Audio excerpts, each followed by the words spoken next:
ते देवा भावयन्तु वह, वे देवता लोग बड़े प्रसन्न होंगे भाव के कारण। और भाव के संबंध में तो आप सभी जानते हैं, बाजार का भाव लुढ़क जाए तो कितनी तकलीफ होती है। अब मुझे तो आता नहीं शेयर बाजार के भी मालूम नहीं, जब मैं पढ़ता हूं कि शेयर चढ़ा, फिर मैं हिंदी में पढ़ता हूं शेयर लुढ़क गया। अब मैंने पूछा एक दिन, भाई ये कैसे चढ़ता लुढ़कता है? अरे बोले तो सेंसेक्स की बात है, आप नहीं समझेंगे। मैंने कहा मुझे गीता रामायणी समझने दो, आप समझो, बड़ी अच्छी बात है। तो भाव के द्वारा तो लोगों के बाजार चले जाते हैं, लोगों की संपत्ति कम हो जाती है, और भाव से बड़े लोग प्रसन्न हो जाते हैं। एक भाई ने मुझे कल कहा, 1 लाख रुपए बीघे की जमीन ली थी महाराज, भगवान की बड़ी कृपा हुई, अब तो 1 करोड़ रुपए बीघे में जाएगी। अब यहां भी भाव बढ़ रहा है, तो यदि वो भाव भगवान के प्रति बढ़ जाए तो निश्चित रूप से भगवान बड़े प्रसन्न होते हैं।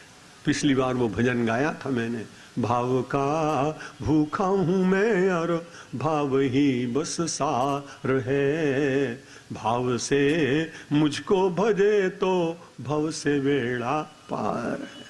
भव सागर से पार जाने के लिए ये भाव जो है, भावना जो है, श्रद्धा है, आस्था है, ये वास्तव में एक नौका के तुल्य है। वे देवता आपके उस भाव से प्रसन्न होंगे और परस्परम भावयन्तः, फिर हम परस्पर देवता के साथ संबंध स्थापित करेंगे। और जब परस्पर संबंध स्थापित होता है तो उस परस्परता के ऐक्य के कारण मानव को बहुत कुछ अनजाने ही मिल जाता है। एक व्यक्ति रोज राजा को प्रणाम करने के लिए जाता था, कभी उसने कुछ मांगा ही नहीं, जाता और एक फूल चढ़ा देता और पीछे पीछे लौटता, पीठ न दिखाता। वो सन्यासी हुए थे, मुझे मिले थे ऋषिकेश, तो उन्होंने बताया कि महाराज मैंने कभी कुछ अपने राजा को मांगा नहीं, लेकिन केवल एक पुष्प चढ़ाता था। महीने 2 महीने हो गए तो उन्होंने मुझे बुलाया और कहा कि तुम आते हो पर कुछ मांगते नहीं हो। उसने कहा मैं सोचता था मैं नहीं मांगूंगा, एक दिन आप मुझसे जब कहेंगे कुछ चाहिए तो मैं अपनी आवश्यकता आपको बता दूंगा। तो मैं 2 महीने से कुछ काम नहीं है, तो उसने बड़ी अच्छी उसको नौकरी दे दी। अब यज्ञ करते समय मांगे तो बड़ी अच्छी बात, और न मांगे तो फिर देवता आपकी भावना से प्रसन्न होकर स्वयं एक दिन मांगेंगे। अगर हम भगवान से मांगने लगे तो हम थोड़ा मांगेंगे, क्योंकि हमारी कितनी शक्ति। लेकिन भगवान ही यदि कभी प्रसन्न हो जाए और उस समय आपके मन में शायद त्रिलोकी के संपूर्ण सुखों को प्राप्त करने की इच्छा हो, तो भगवान अपने आप उसको दे देगा। और देते समय ये भी कह देगा कि नश्वर है, सावधान रहना। इसलिए संपत्ति को प्राप्त करते समय सद्बुद्धि मिले तो समझ लेना अप्रत्यक्ष रूप से किसी देवता ने आपको सावधान किया है, आपको मार्ग बताया है। देवा भावयतानेन ते देवा भावयन्तु वह। और उसके बाद कहा परस्परम भावयन्ता। एक महापुरुष गुजरात में हो गए, उन्होंने एक नया मंत्र दिया, पूज्य रंग अवधूत महाराज ने, परस्पर देवो भव। जब मैं नारेश्वर गया तो उनकी कुटी पर लिखा था। मुझे उनके दर्शन भारतवर्ष में नहीं हुए, जाम्बिया में जाम्बेजी नाम की एक रिवर है, और मैं वहां लुसाका में प्रवचन कर रहा था उन दिनों में। महाराज पहली बार, एक ही बार शायद विदेश गए होंगे, तो वहां उनकी पर्णकुटीर बनाई गई थी। यश तो मैंने बहुत पहले से उनका सुन रखा था, तब मैं उनके दर्शन करने के लिए गया। उन्होंने अपनी पुस्तकें मुझे दी, बाद में मैं नारेश्वर भी गया उनके पावन दर्शन करने के लिए।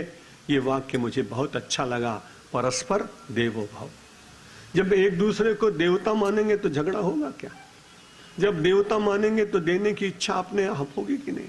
क्योंकि जितने देवता हैं, आकाश देवता है, पृथ्वी देवता है, पवन देवता है, सूर्य देवता है, चंद्रमा देवता है, नक्षत्र देवता है, ये सब बिना मांगे देते हैं कि नहीं?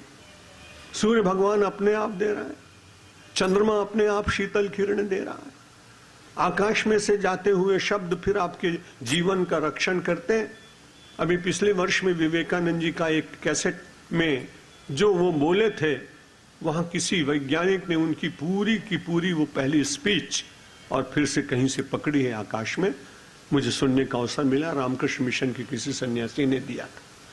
प्रयत्न ये हो रहा है कि 2, 4, 10 वर्ष में भगवान श्री कृष्ण की वाणी जो कुरुक्षेत्र में वो बोले थे उनको पकड़ा जाए असंभव लग रहा है, लेकिन वैज्ञानिक प्रयत्न करते हैं। ऐसे प्रयत्नों की वंदना भी होनी चाहिए, अच्छी बात। तो देवता लोग प्रसन्न हो जाते हैं और फिर परस्पर हम सब लोगों का संबंध अच्छा होता है। सारा समाज यदि देव तुल्य हो जाए, दैवी गुणों में रहने लगे, तो कितनी बुराइयां, आतंकवाद, हिंसा, भ्रष्टाचार, दोष, शारीरिक शोषण, ये सब अपने आप ही बंद हो सकते हैं। इष्टानि भोगानि वो देवा दास्यन्ते यज्ञ भाविताः तैर्दत्तान प्रदायेभ्यो यो भुंक्ते तेन एव सहा।